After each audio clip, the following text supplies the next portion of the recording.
Hello, welcome to HyBiz News. This is Kranti Muddam. Indian economy hardest hit by the coronavirus and the government to borrow more money.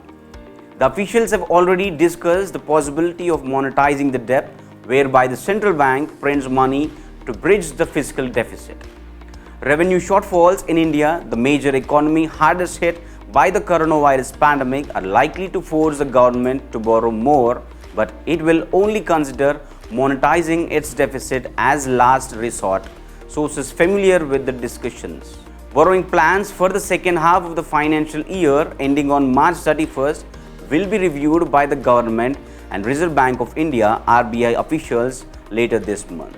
The officials have already discussed the possibility of monetizing the debt whereby the central bank prints money to bring the fiscal deficit, but they were in no hurry to return to a bad habit India kicked in 1997.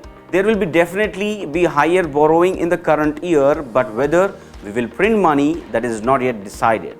We will have to have patience and see how timings go, a senior official said. A senior government official said debt monetization was not the preferred option right now. We have seen what some of the countries have done in this regard, but we think that such a move would be the last resort for us.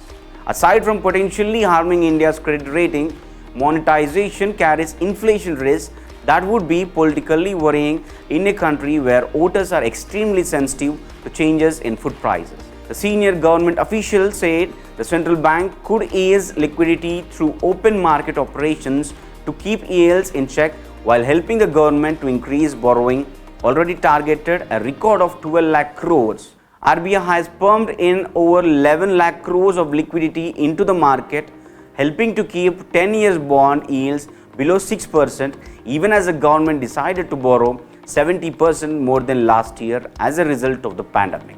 Despite being under one of the strictest lockdowns for over 4 months, India currently has the second highest number of coronavirus cases globally, with economic activity curtailed and government revenue severely affected.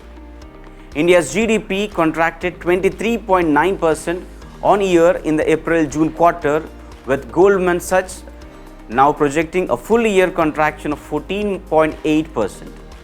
Officials, however, are still plunging some hopes on raising revenue from the sale of the state-owned firms, even though they do not expect to meet the target of over 2 lakh crore for divestment sales this year. The dilemma over deficit monetization is not unique to India. The economists with the DBS, the primary challenge is to communicate and ensure that this is one of the pandemic-induced arrangement and not a recurring financing line. For more news update, please do watch HyBiz News. This is Kranti Muddam signing off.